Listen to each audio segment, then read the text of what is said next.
conhecer da própria história, se apropriar dela e disseminar essa história, a gente faz com que mais pessoas pretas tenham vontade de vir aqui, tenham vontade de conhecer. O dia da gravação desse episódio teve um gostinho de excursão de escola. Eu acordei cedo, tomei banho, vesti a roupa escolhida no dia anterior, tive um café da manhã reforçado e saí na companhia da minha mãe e da minha irmã para o centro do Rio de Janeiro. Eu estava ansiosa porque o Gerson, o Elise e eu planejamos fazer algo novo, que nós nunca tínhamos feito, gravar o programa caminhando pelas ruas. No trajeto da minha casa até o centro do Rio, eu me perguntava, será que os equipamentos vão funcionar? Será que vai chover? Sim, porque para completar, a previsão do tempo naquele dia 15 de novembro era de chuva. Para além de tudo isso, eu tinha uma limitação física e eu não tinha certeza se eu conseguiria completar o trajeto até o final.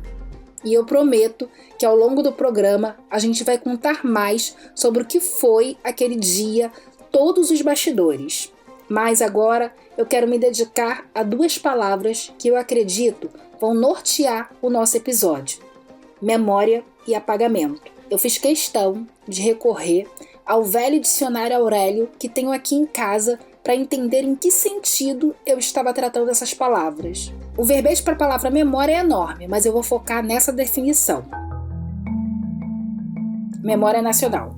Pesquisa que envolve fatos históricos, sociais e artísticos e a cultura material correspondente e visa revitalizar de modo permanente o passado e o presente do país. Para a palavra apagamento, eu encontrei apagamento, ato etéreo de apagar-se. Essa definição curtinha, que expressa uma ação do sujeito sobre si mesmo, não me agradou.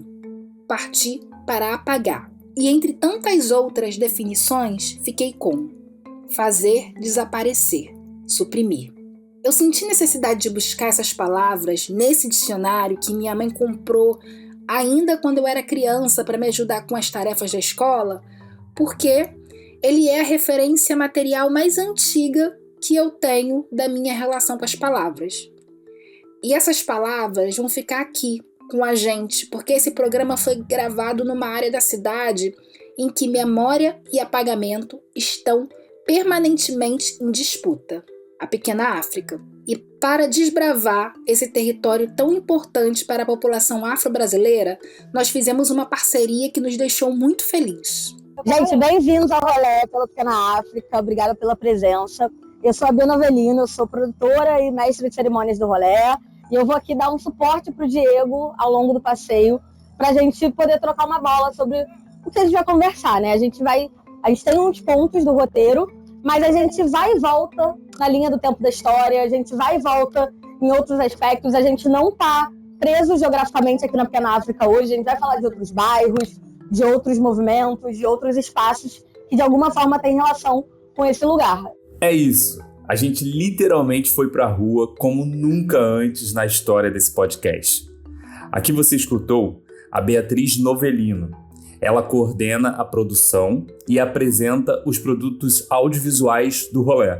O Rolê Carioca deu uma aula exclusiva para o Se Não Me Falha a Memória e a partir de agora você está convidado para conhecer a Pequena África com a gente. Eu sou Elismar Braga.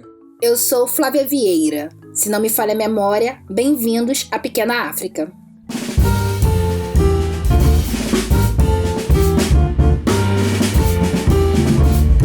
Então é importante a gente começar pela Praça Mauá, porque ela dá um pouco do tom, né, do que é o rolê. Que a gente vai falar sobre pontos e sobre lugares históricos que sempre passaram por intervenções do Estado. Como disse o Diego Rogério, que foi o nosso mestre ao longo dessa aula passeio, estamos na Praça Mauá.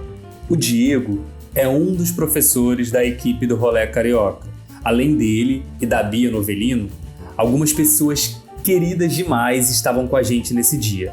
Foi a gravação do último episódio dessa temporada. E eu acho que a mistura de tudo isso trouxe esse clima de excursão que a Flávia comentou. Elis, foi uma delícia de manhã. Meio que sem querer, a gente promoveu o encontro de fim de temporada. Não choveu.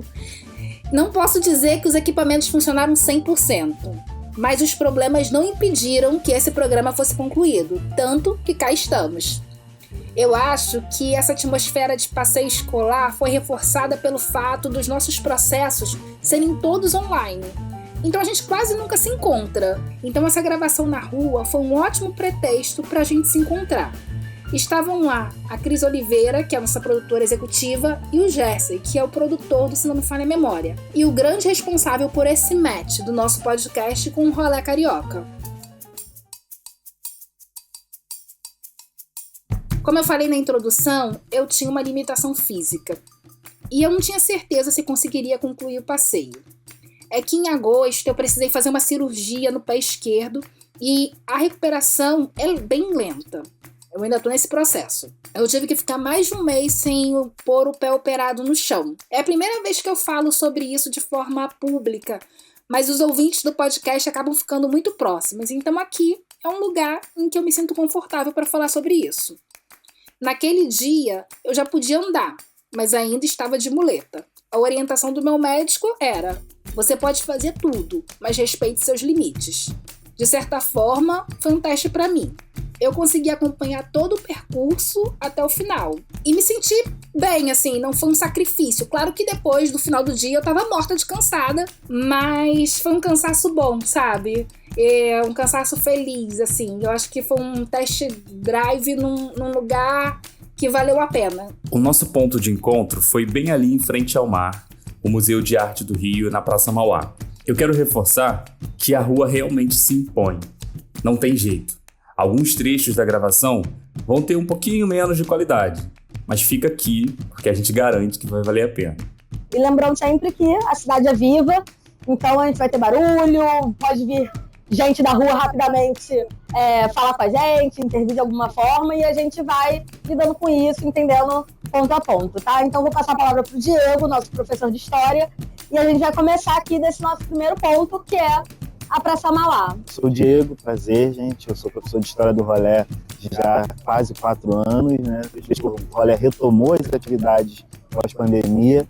E desde que eu cheguei no Rolê, inclusive, a coisa legal disso é que eu fui chamado para o Rolê por conta da minha forma de abordar a história. Não foi como se eu tivesse que me adequar à forma do Rolê, porque a gente já concordava antes de conhecer. Antes de seguir, vamos falar um pouco dessa iniciativa que tem mais de 27 mil seguidores no Instagram e que contabiliza mais de 20 mil participantes ao longo dos anos. E a gente está desde 2012 levando as pessoas para caminhar e conhecer mais das histórias da cidade a partir desse olhar assim, decolonial, de pensar histórias que nem sempre estão visíveis, né, no nosso dia a dia na rua, entendendo que muitas vezes as pessoas não têm mais uma relação tão próxima com a cidade que elas moram.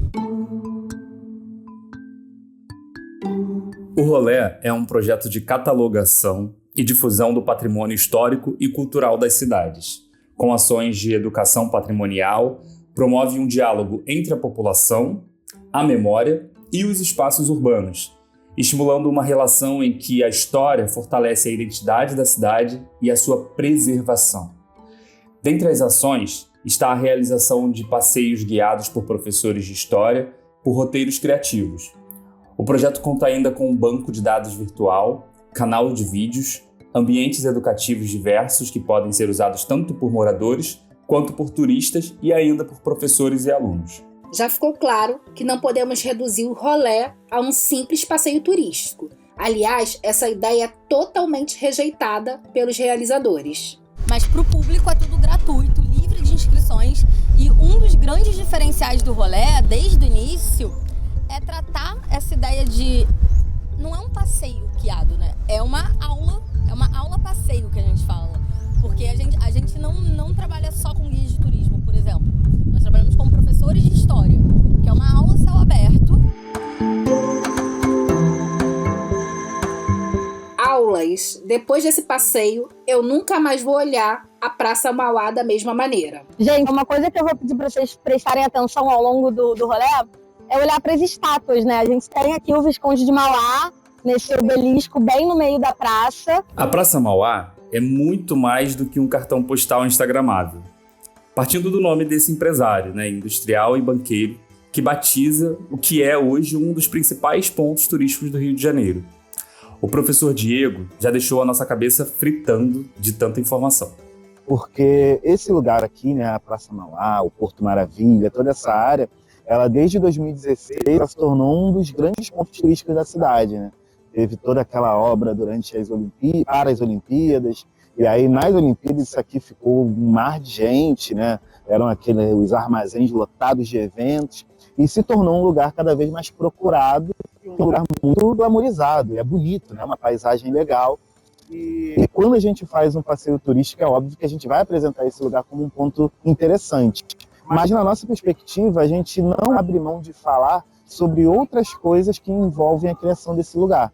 Porque a Praça Mauá, ela tem esse nome por causa do barão, né, que era o Barão de Mauá. Ele tinha negócios aqui nessa área do porto, né, porque aqui era, inclusive, um ponto muito importante para a economia do Rio de Janeiro, que durante o Império era a capital do Brasil. Então, o porto era um dos pontos centrais da economia do país. E o Barão de Mauá ele tinha negócios muito importantes aqui nessa área. E ele, como empreendedor, ele investiu na modernização do porto. E essa modernização do porto que ela vai caminhar depois no período da Primeira República, com as reformas, né, que vão ter Pereira Passos aí como a grande figura, né, lembrada desses eventos históricos, né, o Barão de Mauá ele vai ser homenageado, né, como uma figura que simboliza essa praça. Vale a pena a gente fazer uma pausa aqui e olhar para a figura do Pereira Passos, o engenheiro que foi prefeito do Rio de Janeiro entre 1902 e 1906. Ele é mais conhecido por liderar a modernização urbana do Rio de Janeiro, inspirada em Paris, que incluiu demolições para abrir avenidas amplas e que resultou na transformação da cidade em uma metrópole. O que acontece? A partir da posse dele, em 30 de dezembro de 1902, uma série de proibições ligadas às práticas urbanas usuais até então foram estabelecidas por decreto. Entre elas, o comércio de ambulantes da venda de leite retirado dos animais conduzidos pela cidade, a venda de bilhetes lotéricos em ruas, praças e bondes, acender fogueiras nas ruas e transitar também descalço e sem camisa em localidades públicas. Flávia, a gente não precisa pensar muito para identificar para quem essas proibições estavam endereçadas, né? O tempo passou e o século XXI também testemunhou grandes mudanças naquela região. Agora, sob o comando do prefeito Eduardo Paes, o que naqueles tempos se chamou de modernização, agora chamamos de revitalização. Mas é importante a gente não abrir mão de falar de outros eventos que ocorreram para que esse lugar acontecesse. Porque a Praça Mauá, o Porto Maravilha, toda a região área, ela foi reconstruída a partir de um projeto que foi chamado de revitalização da zona portuária, mas essa suposta revitalização ela acontece a partir de remoções, de muitas pessoas que foram expulsas das suas casas, de movimentos que se organizaram para tentar impedir essa investida autoritária do governo. E aí a gente tem uma cidade que ela vai se formando a partir dessa gentrificação, né? E toda essa cultura de gentrificação que existe no Rio de Janeiro, desde as primeiras iniciativas de derrubada do Morro do Castelo, elas vão guiando muitas vezes a forma como o governo age. E aí a gente chega, né, nesse período das obras, né, para o Porto Maravilha, a gente também vai passar pelas remoções aqui nessa região, né, que vai passar pela derrubada da perimetral, e a gente vai ter uma área que, inclusive, muito se fala, né, assim, como a gente chama de revitalização, um lugar que é cheio de vida, um lugar que tem muitas pessoas que vivem aqui, né? Então, a gente tem, obviamente, uma praça que ela tem a sua importância, mas é importante a gente também não esquecer que a história, ela sempre nos lembra que, para que isso aconteça, pessoas sofreram e pessoas foram retiradas dos seus lugares para poder ter hoje aqui esse ponto turístico. Essa fala inicial do Diego é fundamental para que a gente compreenda todo o percurso que está por vir. O passeio durou mais de 2 horas, comparado em azulejos, murais, monumentos, ruas e vielas. E lá na Praça Mauá, a gente se deu conta que um programa só seria pouco para dar conta da imensidão de personagens, histórias, causos abrigados na pequena África. Por isso, nós decidimos que em 2026 vamos realizar uma série de programas dedicados às diferentes histórias que a gente ouviu ao longo desse passeio. Galera, vem aí! Mas para esse episódio, nós selecionamos 2 pontos do passeio que entendemos estar afetivamente ligadas ao podcast e automaticamente com a nossa relação com a pequena África ao longo desses anos. Então, acho que a gente já pode partir. Vamos seguir o rolê. Gente, agora aqui bem no centro do Largo São Francisco da Prainha, a gente tem, na verdade, 2 representações de mulheres negras. A gente tem a Mercedes Batista aqui em estátua, em monumento, e a gente tem a Conceição Evaristo ali pintada numa pena enorme pelo Projeto Negro Muro. Eu pedi para vocês, né, prestarem atenção na estátua lá do Visconde de Mauá para trazer uma pesquisa que a gente gosta muito de usar, que é do Instituto Cultne, que essa pesquisa é de 2023, mas é a última que a gente tem. Ela fala sobre a quantidade de monumentos na cidade. E dos 368, se eu não me engano, 10% era de pessoas negras. E desse número, só 3 eram de mulheres. E a gente usa muito essa pesquisa no rolê para a gente chamar atenção para a falta de representatividade de personalidades históricas no nosso dia a dia. A gente está muito acostumado a andar pela cidade e ver um monte de homem branco empunhando espada em cima de um cavalo. Tem 899 milhões de estátuas de Dom Pedro, Dom João, Duque de Caxias e por aí vai. A gente tem uma cidade na metrópole do Rio chamada Duque de Caxias. A gente tem nomes de rua, de coronel isso, senador aquilo. Mas muitas mulheres negras que transformaram a história da cidade não são tão celebradas, não têm essa visibilidade tão grande. O Largo São Francisco da Prainha abriga um mural da Conceição Evaristo, realizado pelo Projeto Negro Muro. Depois da gente ter mergulhado na biografia da Conceição para realizar o 2º episódio dessa temporada, foi muito emocionante ver de perto como que ela se integrou àquela área da cidade. Temos a pintura do Negro Muro, que faz um trabalho, assim, eu sou muito fã, eu falo que depois do rolê o Negro Muro é o meu projeto preferido, porque eles trazem essa ideia da gente impor para todo mundo, de formas diversas, personalidades negras. Eles têm mais de 70 muros hoje, e eles começaram pensando nisso, em buscar muros que tenham alguma relação com as personalidades. Então, assim, eles têm... agora me falhou a memória. Eles têm a Mãe Beata na Lapa, eles têm o Pixinguinha na Lapa, eles têm o Lima Barreto no Meyer, se eu não me engano. E a Conceição está aqui, também uma representação em vida, né? A Conceição pôde vir aqui no dia da inauguração do mural dela, porque aqui do ladinho a gente tem a Casa de Escrevivência Conceição Evaristo. Ela mora aqui no Morro da Conceição, então é uma forma de linkar a história com o território a qual essa história pertence. Do mural, a gente foi lá para a Casa Escrevivências, que fica bem pertinho. A gente está aqui na frente da Casa Escrevivência. Conceição Evaristo é eu acho assim, uma coisa que a gente sempre precisa valorizar, a gente dar o crédito às pessoas enquanto elas ainda estão em vida, né? E a Conceição Evaristo é uma figura que a gente tem visto movimentos, né, de valorização da história dela, de quem ela é. A gente estava falando ali embaixo, né, da arte do Negro Muro, falando sobre ela. A gente tem a Casa de Escrevivência, que é uma casa muito procurada. Os livros da Conceição, né, estão sempre aí em alta. E uma coisa que eu acho muito, muito bonito na Conceição é essa metodologia dela, né, da escrevivência. Como ela fala que a escrita dela é uma escrita que busca não apenas contar uma história, não é uma escrita pensada em vender um livro, mas ela leva para a escrita as vivências dela e do coletivo, da comunidade negra, de mulheres negras. Então ela fala sobre escrevivência, que é isso, é escrever sobre as vivências, é sobre o coletivo. Tem uma entrevista dela que eu acho muito bonita, que ela fala assim, a escrevivência ela pode ser percebida na minha escrita quando eu não sei cantar, eu não sei dançar, mas todo mundo diz que o meu texto é muito melodioso.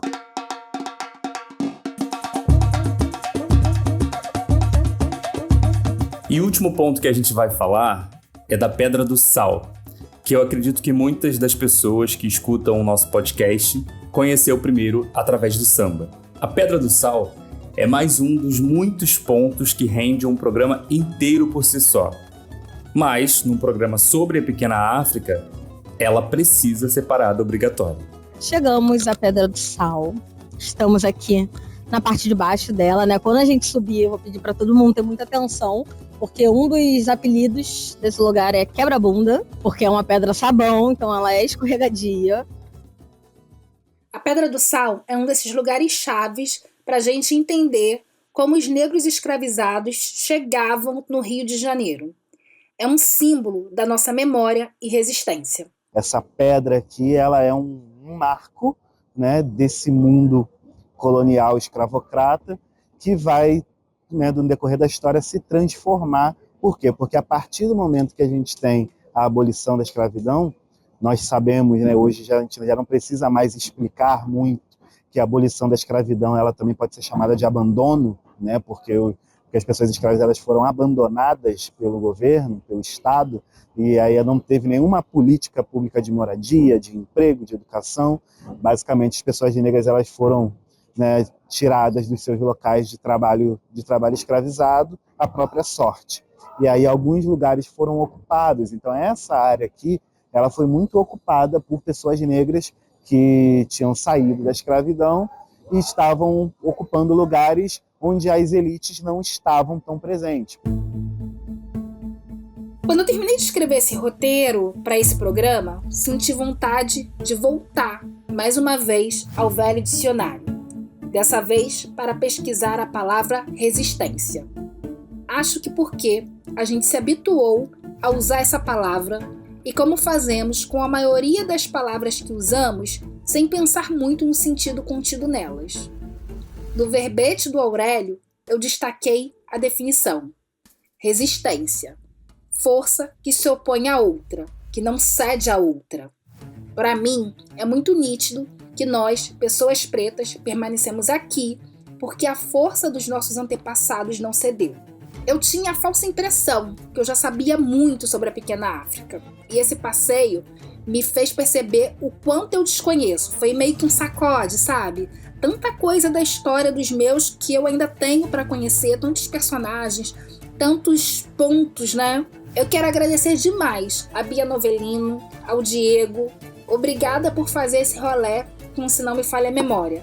Eu espero que seja enriquecedor para você que está escutando o programa, como está sendo para nós. Eu quero agradecer demais a Bia Novelino, Diego Rogério. Obrigado por terem acompanhado a gente nessa aula passeio. Foi incrível. E é o que você falou, Flávia. A Pequena África, assim como a nossa história, é um lugar muito desconhecido. Por mais que a gente conheça um pouquinho, como a gente conheceu pouco sobre isso durante o nosso percurso escolar, enfim, na nossa vida inteira, eu acho que tem muita coisa ainda pra gente descobrir e foi muito enriquecedor. A gente sai de lá realmente com a nossa cabeça fritando. Então, obrigado demais. Eu tô já super ansioso para ir essa temporada nova em 2026 para conhecer ainda cada vez mais sobre cada um daqueles pontos lá que a gente visitou. Eu quero aproveitar e agradecer também as pessoas que ajudaram a gente e estiveram lá com a gente, não fazem parte do Se Não Me Falha a Memória, né? Não da parte de produção, mas que estiveram lá com a gente também, né? O Marcos, a sua mãe, Flávia, e também a sua irmã, sim, que acompanharam a gente lá. Eu fui com a família toda. E isso tornou ainda mais especial, né? O nosso passeio, estar lá rodeado de pessoas que a gente ama, que a gente gosta, foi incrível. Sim, boa lembrança. Foi muito bom mesmo. E terminou ali com a gente almoçando, ali no Largo de São Francisco da Prainha, tomando uma cervejinha. Gente, pacote completo. Muito divertido. E a gente já tá aqui, ó, cheio de ideia. Quem sabe ano que vem a gente não faz um passeio convidando também os ouvintes do Se Não Me Falha a Memória. Vou deixar no ar.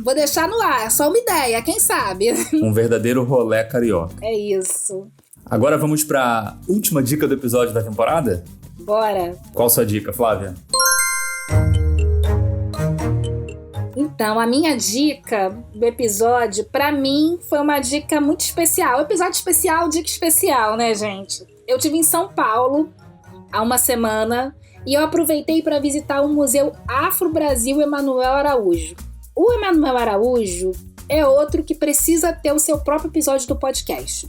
Ele é um grande responsável pela promoção de artistas negros no Brasil. Eu nem vou falar muito, gente, porque tem muita coisa para contar sobre esse homem e eu fiquei, assim, muito impressionado, o tanto que eu desconhecia. O museu é uma imensidão, tem muitas obras lá. Eu sempre ouvia falar e tinha vontade de conhecer, e dessa vez antes de sair do Rio, eu falei, eu vou conhecer esse museu, eu tenho que ir. Se você é de São Paulo e ainda não conhece, para tudo e se organiza para ir. Se você não é de São Paulo e tem meio dia a cidade, vá conhecer. O museu tem entrada gratuita toda quarta-feira. Fica dentro do Parque do Ibirapuera. Não dá pra, assim, sair e antes ou depois dar uma voltinha no parque, dar uma relaxada, uma voltinha eu não digo, porque o museu é grande, tem um acervo enorme, muito diverso. Eu fiquei umas boas horas lá dentro para tentar ver tudo e acho que não vi tudo como deveria, preciso voltar. E tem muito da cultura e da história da população negra no Brasil, da nossa formação, das nossas origens, dos diversos povos que deram origem a nós, das práticas, né, do período da escravidão, as práticas de trabalho, as práticas religiosas. Tem os restos, vamos dizer assim, né, o que sobrou de um navio que foi encontrado naufragado ali na costa da Bahia e foi trazido, né, foi levado para São Paulo. Enfim, é muito impressionante. Eu tirei uma foto lá, por exemplo, de uma parede que falava sobre alimentação de pessoas escravizadas e assim, me impressionou muito. Eu tirei essa foto e li junto com a minha mãe, porque as coisas que falavam lá são coisas que a gente usou na nossa alimentação a vida inteira, faz parte da cultura alimentar da nossa família. O angu, a couve, o quiabo, o café, enfim, posso ficar falando horas aqui, mas todo mundo tem que ir. Quem pode ir, vá. É um passeio imperdível. E você, Liz, o que você tem de dica pra gente? Bom, antes eu quero só dizer que eu já visitei o Museu Afro-Brasil. Eu morei uma temporada em São Paulo, morei 3 anos em São Paulo, a partir de 2013. Então conheci o museu e amo. É um museu realmente impressionante e necessário, né? A gente tem poucos museus sobre a nossa história, né? Com esse incentivo num lugar central da cidade, né? Com uma estrutura grande e tal. Então é um museu realmente muito importante. Quem não conheceu precisa conhecer. Eu acho que isso que você falou, Elisa, é muito importante, porque a gente, infelizmente, acaba se habituando em ter tudo que se relaciona à nossa cultura de uma forma muito improvisada. E esse museu não deve em nada aos grandes museus que eu já visitei no Brasil e no exterior. Assim, em termos de estrutura, de conforto, de acesso, de atendimento. Eu estava de muleta ainda lá em São Paulo, e aí os funcionários se preocuparam na forma que eu ia entrar e sair do museu, me orientaram, enfim. O cuidado com o acervo, uma infraestrutura muito impecável. E eu acho que a gente tem que se acostumar com isso, né? A nossa cultura merece ser tratada dessa forma respeitosa. Mas vamos ouvir sua dica agora. Exatamente. A minha dica é uma dica muito especial, assim, tem a ver com o episódio de hoje, né? Sobre memória, sobre apagamento. É sobre resistência totalmente. Eu tenho construído um hábito de ir às escolas de samba no período de pré-carnaval, né? A gente já tá no pré-carnaval. Nesse período, na verdade, de construção, de ensaio e tudo mais. Então a minha dica é essa. A minha dica é que a gente enche as escolas de samba nesse período. Carnaval não é só o carnaval quando a gente tá na avenida, né? Ou quando chega lá, né? A sexta-feira de carnaval e tudo mais. Eu confesso pra você que eu prefiro até esse período anterior de ir pra escola de samba, pros ensaios de rua, pros ensaios de quadra. Então eu fui apenas a uma escola até agora, até a gravação desse episódio. Eu fui à Vila Isabel, inclusive eu posso dizer que o enredo da Vila Isabel e o samba da Vila Isabel, assim, tá uma coisa de louco, maravilhosa. Vila Isabel pra mim até agora, né, olhando pelo samba enredo e pelo samba e tudo mais, eu acho que é uma das grandes favoritas, assim, ao carnaval do ano que vem. Espero que entregue na avenida, assim como o samba tá entregando. Enfim, essa é a minha dica. que a gente ocupe esses lugares. Nos últimos anos a gente tem estreitado essa relação com o carnaval, né? Eu acho que eu tenho sentido uma energia das pessoas estarem mais ligadas ao carnaval, às escolas de samba. E esse é um espaço tão importante pra gente, né? Uma cultura preta, pra mim, é a expressão cultural mais linda desse país. Então vamos ocupar as quadras, as ruas, as comunidades. Eu ainda vou fazer uma maratona, vou na Imperatriz, vou na Mangueira. Enfim, essa é a minha dica de hoje. Anotada, vamos pra Escola de Samba. Carnaval é nosso, melhor dica. Arrasou. Gente, a gente já tá com saudade. Vamos encerrar, Elis. Eu já tô com saudade, dá aquela dorzinha no coração, mas 2026 a gente promete, a gente tá de volta. Para acompanhar as informações sobre essa temporada, os convidados, você já sabe, é só acompanhar a gente pelas redes sociais. O Instagram é Se Não Me Falha a Memória, as outras redes também. E se vocês quiserem acompanhar a gente, tem o nosso perfil pessoal também. Eu sou @elismarbraga. O meu é @Vieira_Flávia. Nosso podcast também está disponível no YouTube. É só procurar o perfil do Se Não Me Falha a Memória por lá. Continuamos em todas as plataformas de áudio e também na página do Cultne. A edição do Se Não Me Falha a Memória é do Lucas Pinheiro. O roteiro desse episódio é da Flávia Vieira. Identidade visual do Jorge Chiene. A produção é do Gerson Simon. Produção executiva da Cristiane Oliveira. Realização, Devaneios, Roteiros Audiovisuais. Idealização, produção e apresentação minha, Flávia Vieira, e do meu parceiro Elismar Braga. Essa temporada se encerra aqui e eu quero desejar um fim de ano de paz para todos os nossos ouvintes. Um beijo grande e até a próxima temporada. A gente faz essa parada estratégica para colocar a casa em ordem, recarregar as baterias, mas a gente se encontra em 2026. Feliz Natal, feliz Ano Novo e até lá. Feliz Ano Novo!